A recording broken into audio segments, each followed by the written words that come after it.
Hello and welcome to the Race and Rights Podcast. This is Sahar Aziz, Distinguished Professor at Rutgers Law School and Director of the Center for Security, Race and Rights, also known as CSRR. CSRR engages in research, education, and advocacy on law and policy that adversely impact the civil and human rights of America's diverse Muslim, Arab, and South Asian communities. We do so through an interfaith, cross-racial, and interdisciplinary approach. Today's podcast is entitled The Fall of Syria's Assad Regime, a Syrian American Perspective, with our guest, Feras Mousilli. Mr. Mousilli is an attorney and leader in the Syrian American diaspora who has been involved in humanitarian aid and democracy building in Syria for decades. On December 8, 2024, the Syrian people overthrew Bashar Al Assad, bringing to an end a brutal 54-year dictatorship. Although the Syrian people partook in the wave of revolutions during the Arab Spring, their efforts to bring about democracy in Syria were hijacked by a host of external actors in what deteriorated into a violent proxy war between Russia, Iran, Israel, Saudi Arabia, and the United States. Over 300,000 Syrians were killed, and over 13 million Syrians became refugees or internally displaced within the country. As we explain in more detail in CSRR's 2019 report entitled Toward Empowerment and Sustainability, Reforming America's Syrian Refugee Policy. That report is available on our website at csrr.rutgers.edu. Today, Mr. Mousilli provides the perspectives of Syrian Americans who have been waiting for the fall of the Assad regime for decades through humanitarian aid campaigns to assist the over 6 million refugees across the Middle East and Europe, as well as education campaigns about Syrian politics and history. The Syrian diaspora in the United States offers unique insights into what led to the overthrow of Bashar al-Assad and what to expect next in Syria. Let's hear what our guest has to say about a timely topic that will impact U.S. foreign policy in the Middle East for years to come. Well, today we're here to talk about an exciting but also daunting set of historic events that are happening in your country of origin, Syria. Many of us are witnessing what we witnessed in Egypt and Tunisia and Yemen 13 years ago in 2011, which was the deposal or the removal of a dictatorship that had been there for decades. And in Syria, that dictatorship that started with Hafiz al-Assad, and then was passed to Bashar al-Assad, was among one of the most brutal dictatorships in the region, competing with Saddam Hussein and Muammar Gaddafi, right, of Iraq and Libya, respectively. So this is a monumental historic moment for the region and for Syrians, because, as we all know, it is not easy to depose a dictator, much less one as brutal as the Bashar al-Assad regime. Now, many of our listeners may not fully understand just how truly historic and monumental these events that are taking place in Syria and the fleeing of Bashar al-Assad and the collapse of his regime this week. Can you briefly summarize how the Assad regime came to power and why it is considered one of the most brutal regimes in the Middle East? Absolutely. And I think one point of context as well is that I was born in Damascus, Syria, and have only known Syria under an Assad regime, whether it was the father, Hafiz al-Assad, or his appointed son, Bashar al-Assad.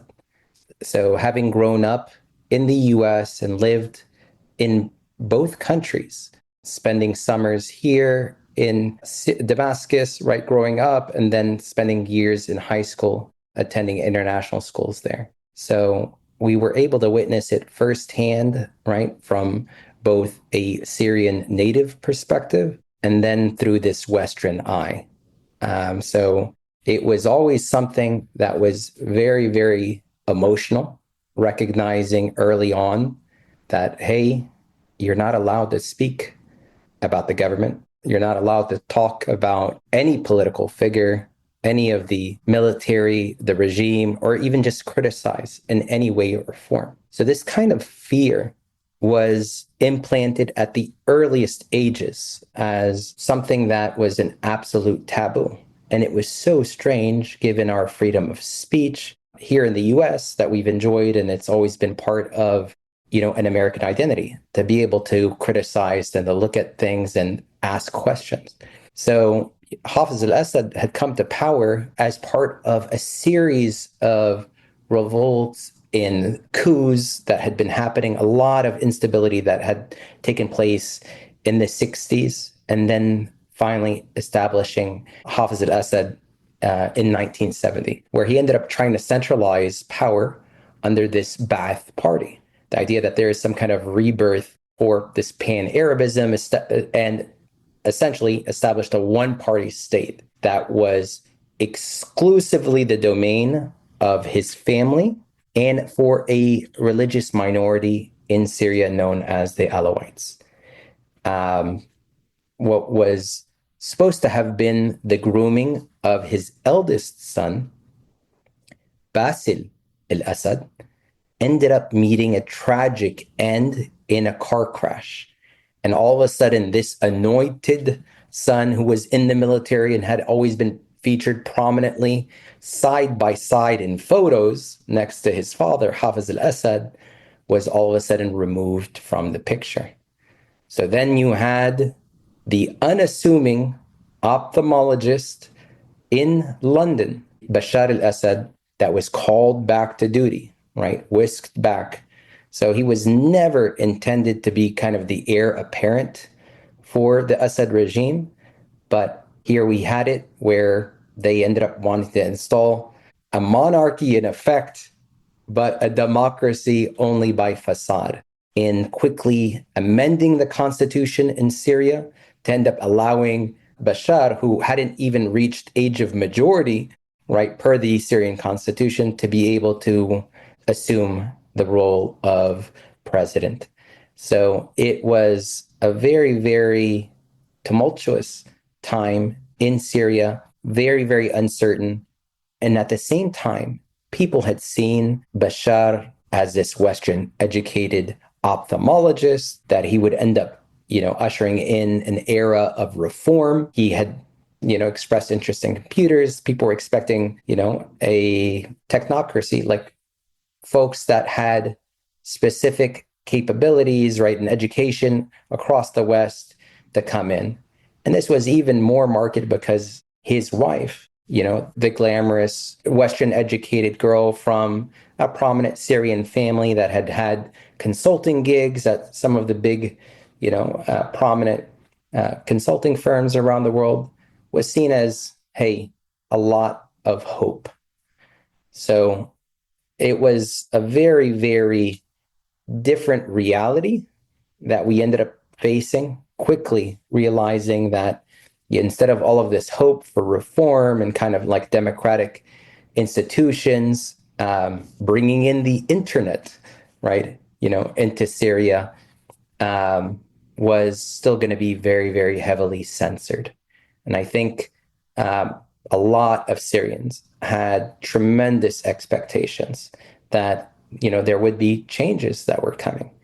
I myself, as a lawyer practicing in the US, at that time, I had been corporate counsel to Dell.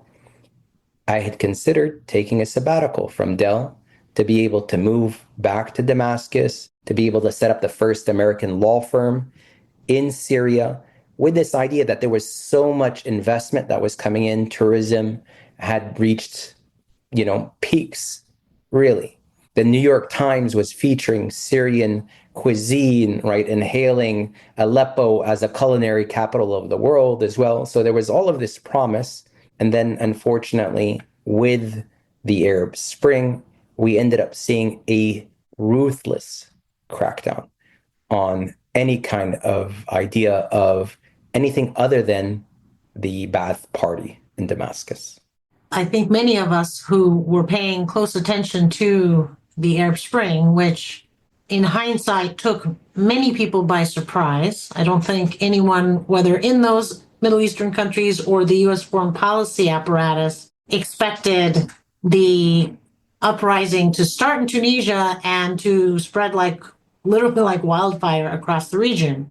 And we also didn't know if they would be successful. because we'd seen what happened in Iraq, for example, when there had been an attempted revolt against Saddam Hussein, and he had cracked down quite violently and viciously. So when we saw what was happening in Syria, it brought those memories back of it. Is this going to be Egypt and Tunisia, or is this going to be Iraq in the early 1990s?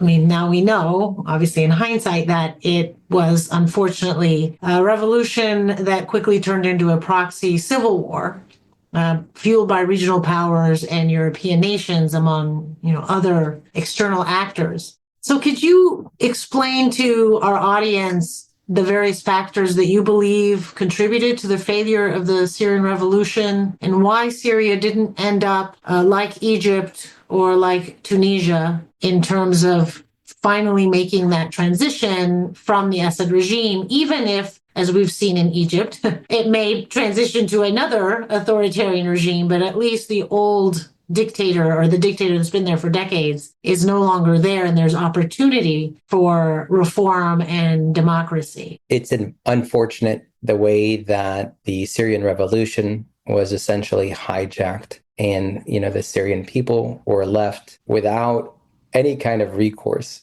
in the sense that when this started off, there were a lot of grassroots protests, right? And famously in Daraa, these children end up scrawling, graffiti on the wall, and as a result, end up getting fingernails extracted and absolute castrations. Like the level of cruelty that the Assad regime has implemented is basically a family birthright. So I will remind you that Hafez al-Assad was responsible for the Hama massacre in 1982, where between 10 and 40,000 people were estimated to be massacred. So an entire generation of males was essentially wiped out from the city and the region. So Bashar had this playbook that his father had implemented in terms of just a heavy hand, absolute iron fist in crushing any kind of resistance, any kind of uprising. So while many of us expected, okay, this is a perfect opportunity to just initiate dialogue, instead, it was met with absolute refusal. And the idea that we won't entertain any kind of reforms, we won't entertain any kind of introduction of a competing political party. You have one party and you are aligned until death. So you'll end up seeing that there was an absolute cruel suppression of any kind of protest. And you saw it spring up again from Hama, like the seat of this massacre, to Homs, to Aleppo, to Damascus.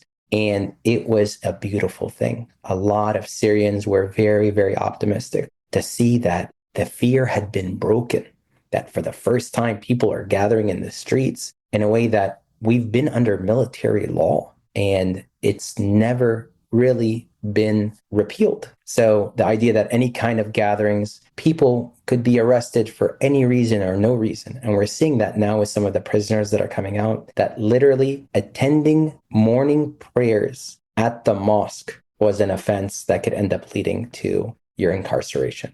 So a lot ended up playing out here, where initially we ended up seeing, a very, very popular revolution. And then you had all of these proxies from all over the world that have ended up inserting themselves into it. Obviously, Iran with Hezbollah. You've got Turkey clearly with an interest in maintaining its southern border with Syria. Russians with the only military base and naval base that they have on the Mediterranean being established in Tartus, Syria. And then obviously Israel with its occupation of the Golan Heights and using any opportunity for this chaos to end up expanding their encroachment. And the US with proxy fighters and other investments into militias. To say that this is a chess game is to understate that there's, half a dozen players that are on this board at the same time. Unfortunately, what was and had started off as a grassroots movement ended up getting hijacked by Islamists, right, and other opportunists to try to take advantage of the chaos in the vacuum. that had occurred. And frankly speaking, but for the Iranian intervention and Putin's intervention through Russian troops, an absolute Grozny style decimation of Hama and Aleppo, Bashar al Assad would have fallen years ago. So it's obviously a lot of competing interests that ended up leading to, I think, I wouldn't call it the failure of the Syrian revolution, because ultimately the objective was not only the removal of Bashar al Assad and his family, but also the Ba'ath regime. Yeah. Can you tell us a little bit more about, and even if it's anecdotal, about the experiences of Syrians vis-a-vis Iranian intervention or Russian intervention? I remember when the revolution had effectively transitioned into a violent proxy war, one of my Syrian American friends told me that people in Syria were reporting to her, and obviously this is all hearsay, but that they were hearing soldiers speak in Chechen and Russian, and that it was clear to them that, as you stated, troops were being sent or fighters were being sent, such that they literally didn't even speak Arabic. This reality that there is direct intervention in one's domestic affairs in one's own country, such that even the people cannot on their own attempt to rise up at a very high risk to their lives and liberty vis-a-vis the Assad regime, but making matters even worse as you've got these foreign interveners. And we also want to remember that the Saudis also wanted to have a hand in it, the Emiratis, the US, right? It was unfortunately, Syrians had very little influence over their destiny. But can you tell us a little bit more about that perception or that relationship or the viewpoints you've heard expressed by Syrians about the Iranian and the Russian interventions in the past? Absolutely. And I think one of the things that also made Syria different from these other revolutions that happened throughout, the Arab Spring is, for the most part, Egypt is almost homogenous. You've got Sunni Muslims, and you have a very small Christian Coptic population.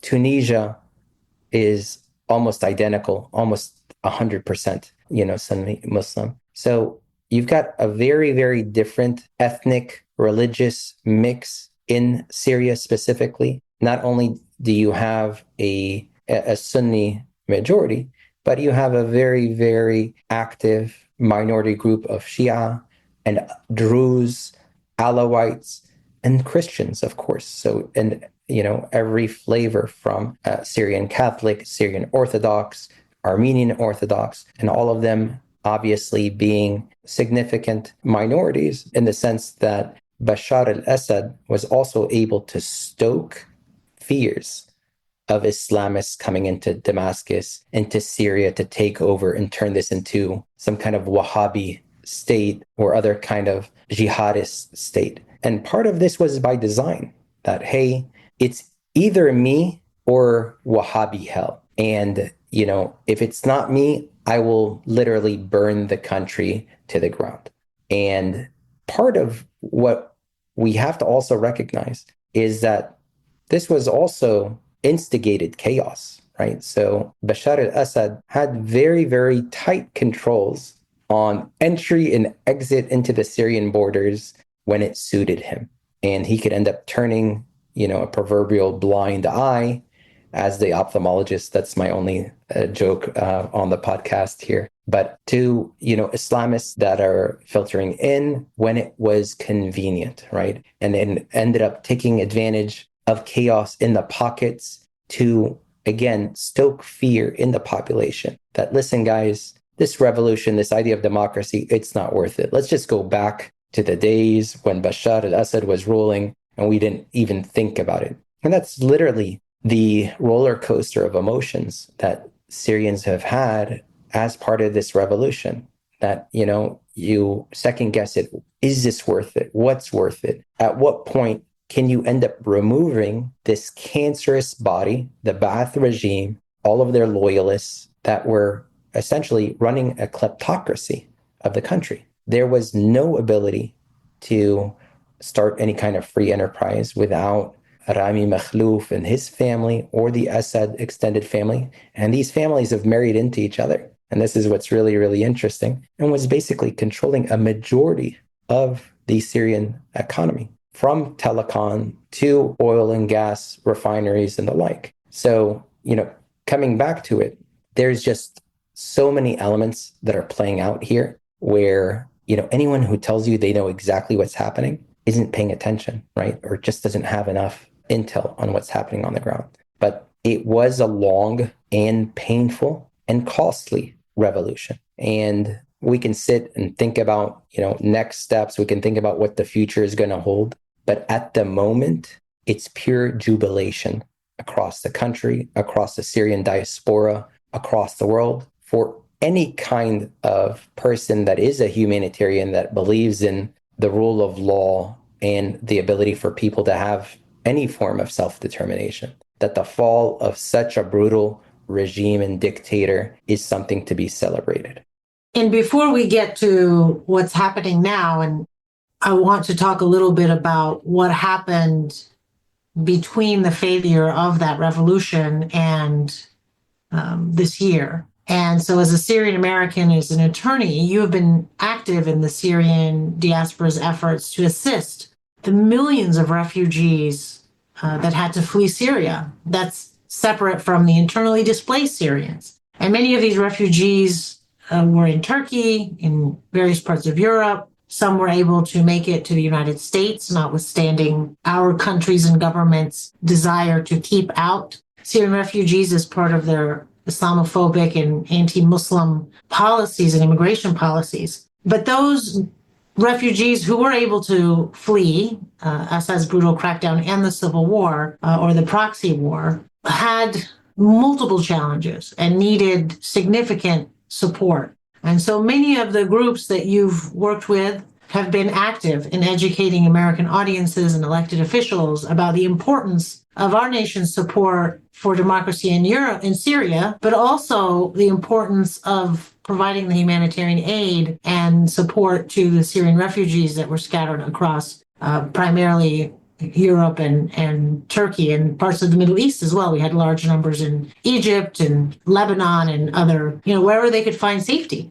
So can you tell us more about what motivated you and other Syrian Americans to participate in these efforts and the lessons that you've learned from that experience over the last 13 years? We have to put in context that this Syrian refugee crisis is the biggest humanitarian crisis of the 20th century. So you'll end up seeing the sheer number of folks that had been displaced. Over 13 million Syrians, approximately half the population displaced internally or abroad. We all remember the scenes of these tiny little boats that are capsizing in the middle of the Mediterranean with washed up bodies on the shores of Greece and these other Mediterranean shores. I'm getting goosebumps just recalling these.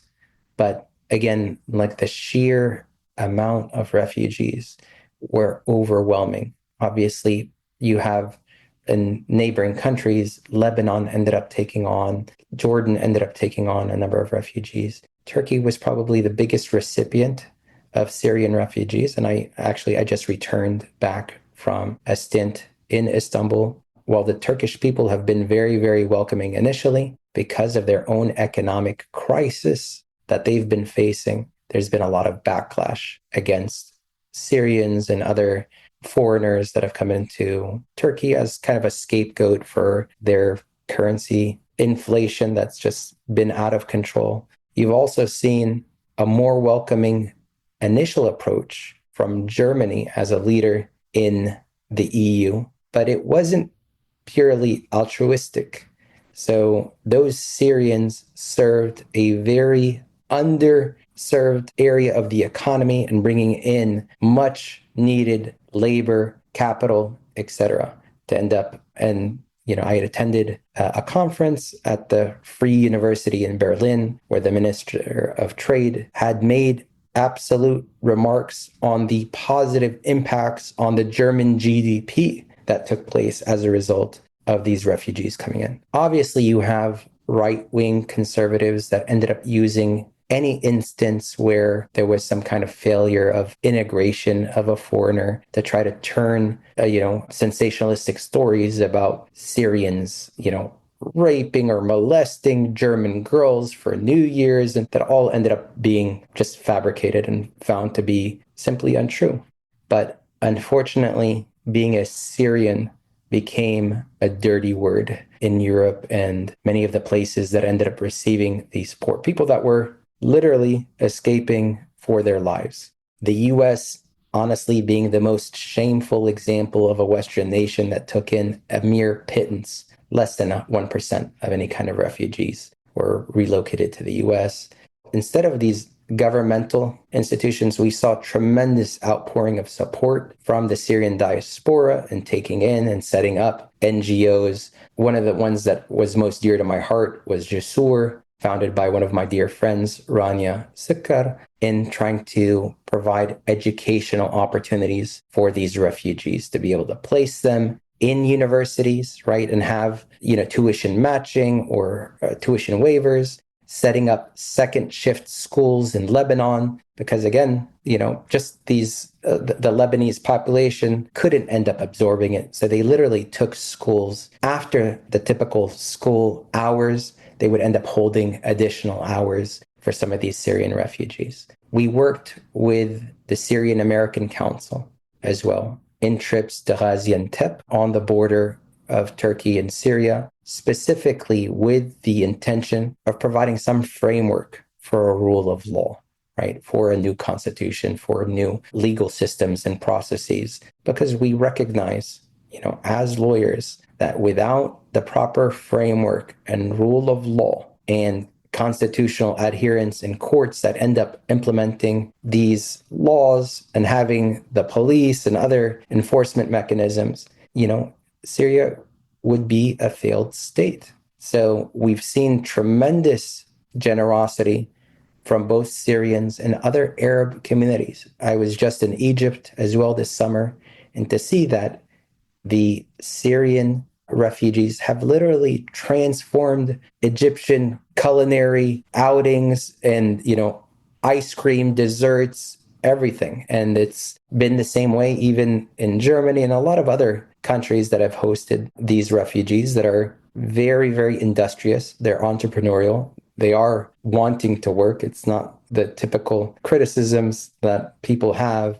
but I'm saying this out of a sense of pride in some ways that, you want to be able to integrate. You want to be able to utilize the skill set that you had from your home country. Unfortunately, in the US, they only ended up allowing folks that were of the absolute marginalized parts of Syria. So folks from, remote villages that were illiterate, that might have 6 children. And Houston, Texas, where I'm currently at, ended up hosting probably the biggest number of Syrian refugees. But again, you ended up seeing this in coffee shops and ahawi, hookup, cafes and the like, that ended up also changing and implementing vast economic changes for these folks. I think these are all, important insights that you have as a Syrian American, as someone who's worked with the diaspora. These aren't things that unfortunately are discussed in mainstream media. And so many of our listeners are just not privy to that reality. So thank you for enlightening us on that.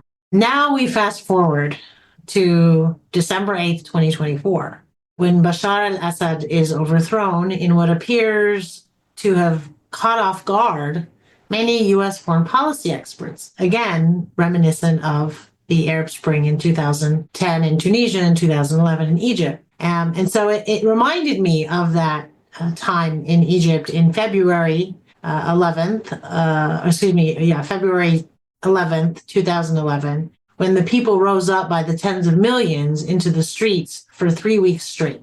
How did the past few years and months lead up to this moment in Syria? And what were the key events and actors that led to the overthrow of Bashar al-Assad, notwithstanding that it was so difficult to do so, and it failed utterly in 2011. What has changed since then? Why was this successful?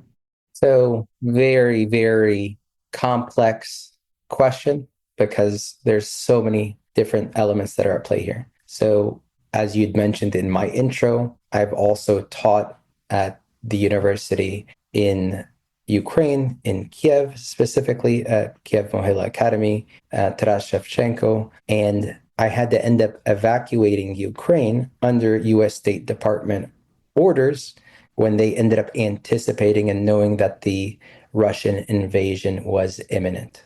So to look at only Syria or only what was happening within the four corners of the country would be a bit amateur. So we're seeing tectonic changes in power plays around the world. And the idea that this rule of law has really taken a back seat with what was called a special military operation into Ukraine.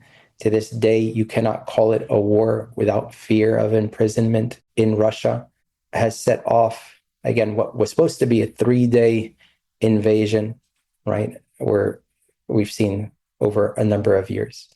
And the number of proxies that are continuing to still play out even there, with Russia bringing in North Korean troops to end up fighting in Ukraine, recruiting folks from, literally everywhere and trying to up pays for mercenaries after we saw the Wagner group basically disintegrate as well. So a lot of Russia's resources that would have otherwise been allocated to continuing to support the Syrian regime, frankly, weren't there. We also ended up seeing, with the rise of Israel's genocide in Gaza and the continued incursions into Lebanon and the bombing, the incessant bombing, and this is also what's really important to note, is that Syria has been bombed by Israel continuously during these past 13 years. And as of late, you'll end up seeing that Netanyahu ended up announcing that they are recapturing buffer zones or security zones past the already illegally occupied Golan Heights in Syria. So there's a lot of kind of continued decay that was happening inside the Syrian regime, and to the point where you also have to recognize that its main stalwart, Russia, alongside with Iran, have been weakened significantly as well. Israel has continued its bombing campaign of Iran. It's continued its war against Hezbollah as a proxy to Iran, as well in southern Lebanon. So to think that this is something that happened all of a sudden just means that we haven't been paying close enough attention. And unfortunately, that's just the reality with a war and revolution that has spanned 13 years, right, since the Arab Spring. But even to mark it from that point was just a rebirth. Like, it was a bit of, a boost of nitro, because you've always had an active Syrian resistance, but unfortunately it was muffled to the point of basically being comatose, frankly. The idea is that in these next days of identifying leaders to end up restructuring the country, putting in democratic reforms, holding elections, and ensuring that we have all of the typical accoutrements of a functioning state, you have the background of continued Israeli assaults, even on military and government infrastructure as of yesterday. So it's a difficult scenario for, the Syrian people to be able to, function, let alone be left alone. So that's, one of the biggest challenges to making sure that we can have a prosperous Syrian state. Yeah, the road ahead is going to be very tumultuous and challenging. Hopefully, it will lead to the path toward democracy. Democracy takes time, especially when you've experienced over 50 years of such a brutal authoritarian regime. And, many of us who paid close attention to the Arab Spring witnessed the unpredictability of the post-revolutionary era in Tunisia, in Egypt, in Yemen, in Syria. And so we're familiar with what came to be known as the Arab Winter, or worse for places like Iran when the country fell into a violent civil war after the U.S. overthrew Saddam Hussein's regime. So what are those possible scenarios that you expect in the coming months and years in Syria? And what do you think are the most crucial factors that will determine if Syria's transition is into a functional democracy over time, or merely switches out one authoritarian regime for another authoritarian regime, and that new regime will inevitably be propped up by one or more foreign nations? And before I finish my question, I'll just mention the irony that the head of Hayat Tahrir al-Sham, which is a right-wing political Islamist militia that was affiliated with Daesh or ISIS, and then I think switched allegiances to Al-Qaeda, and who Jolani, the head, is still, I believe, designated as a terrorist in the US and UK and other countries. And so that kind of doesn't bode well in terms of the future, or there's a concern that is this the new proxy, and what does this mean for Syrian democracy? So I'm interested to hear kind of your thoughts of how to be thinking about what's going to unfold, obviously knowing that none of us have a magic ball where we can predict it with certainty. So I'm going to answer your question kind of in reverse. And it is interesting to end up noting that Jolani's affiliations have swung, but I will also remind you that Nelson Mandela had been labeled a terrorist as well, right, by the South African Congress. Martin Luther King was also a terrorist by all US, CIA and FBI definitions as well. So unfortunately, that word terrorist ends up getting parried around too often, and it's just about allegiances. Do you align with my ideals and my objectives or not? And if you don't, that's when the terrorist label seems apt. I frankly don't know Jolani well enough to be able to have any kind of additional insight. I am optimistic. I am an eternal optimist. And that's why in looking at the different scenarios that Syria has before it, the one that I would favor and I would hope and pray for is a transition to a fragile democracy, right? There's a lot of key institutions that need to be reformed, but you have to remember, Damascus is the oldest city in the world, right? So you're talking about institutions, right? And you're talking about a historical tradition, right, of civilized society. This is, the cradle of civilization as well. So I know that there's a lot of very racist opinions that Arabs and Syrians don't deserve democracy, or they can't handle democracy, they're not built for democracy, and that therefore the only solution that ends up coming out is another authoritarian regime. And it is a real possibility. I just know that the vast majority of Syrian expatriates, right, and nationals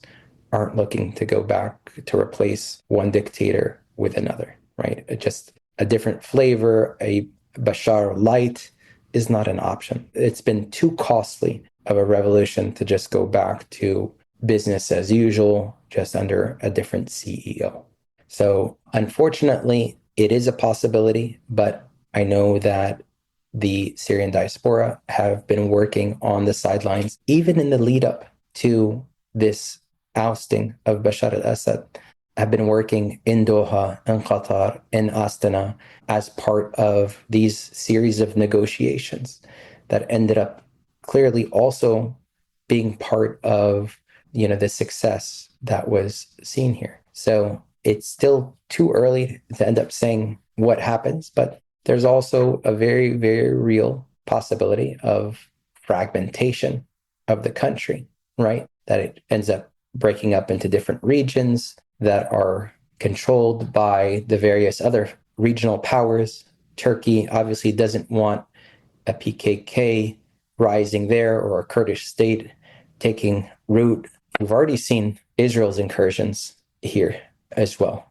Now, it's yet to be seen whether there's any other elements that play out here. But I think one of the worst scenarios that could be a potentiality here is just a continued regional proxy conflict. Iran, Russia, Turkey, the US, and Israel, and these Gulf states continuing to end up using Syria as their battleground for influence, which is pretty much akin to this idea of some kind of, partitioning. And we've seen a real change in the Middle Eastern map, not only because of Israel's genocide in Gaza and basically annexation of the West Bank.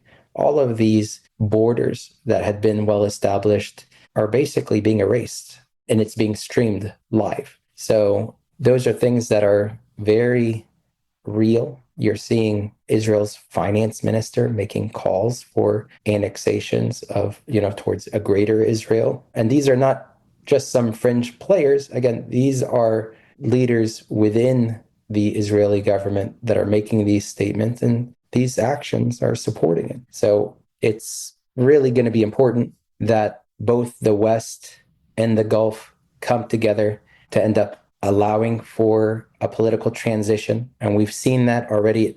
So at least I see some kind of glimmers of hope in the sense that the prime minister under Bashar Al Assad has already agreed to kind of like a transition. We're looking at potential elections, being discussed for March, right, to allow for some kind of civil infrastructure and institutions to be put in. And then the most important element is the economic reconstruction.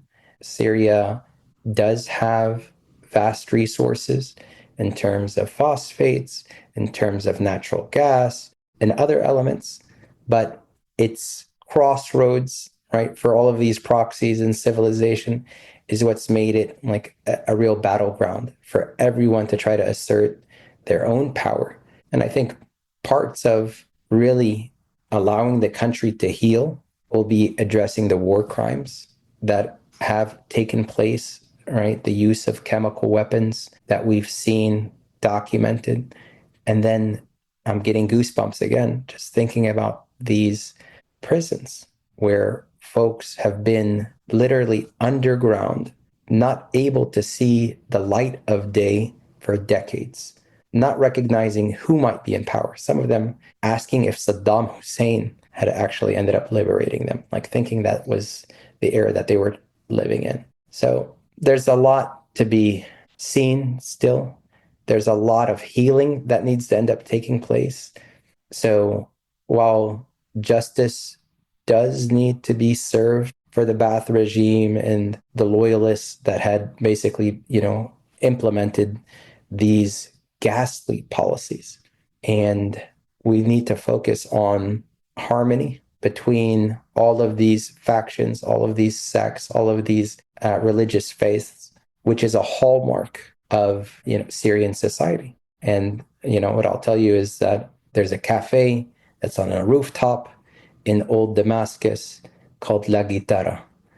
And I remember just sitting there with my father, who had been a staunch patriot, looking out over the Umayyad Mosque, the Syrian Orthodox Mosque, and this Catholic church, and telling me, where else, Feras, can you end up having such a view and such coexistence? So my only regret is that my father, who had been imprisoned for his political beliefs in Syria before fleeing to the US, wasn't alive to be able to see this very, very wonderful day where there is hope, where fear has again been broken and people are saying things that they've never said before, expressing opinions that my cousins, my other family members online are finally saying things. And that has to be inspirational. It has to be the fertile ground for a beautiful and blessed democracy to take hold. I hope that the future is bright for Syria. The people certainly deserve it. And I think it's our responsibility here in the United States to ensure that our country does not interrupt or interfere or obstruct what I suspect is a collective desire of Syrians to have self-governance and to control their own destiny politically. So hopefully that we'll be part of that solution as American citizens who are living in the most powerful country in the world at this moment in time, especially militarily, economically, and politically. I want and I plead that your listeners will reach out and meet with some of the Syrians in their local communities, because to hear these stories about the horrors that their families have had to face, the idea that they've left Syria thinking they were never going to be able to return. The optimism is fantastic. I can't tell you how many people I spoke with that are planning on returning back to Syria this summer. And you ended up seeing these images online of the highways back towards Damascus, that in the middle of the night, on word of this revolution being successful, that Bashar Al Assad had fled Syria, were lining up to come back to Syria. So there is a lot of optimism. And, rather than kind of referring to the academics, because there's plenty out there, I want to ask and plead that your listeners reach out to their local Syrian friends in the community to end up getting a sense of just how monumental a change this is.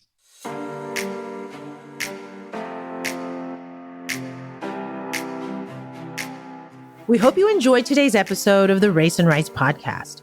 This podcast is hosted by the Center for Security, Race and Rights, housed at Rutgers Law School, also known as the People's Electric Law School.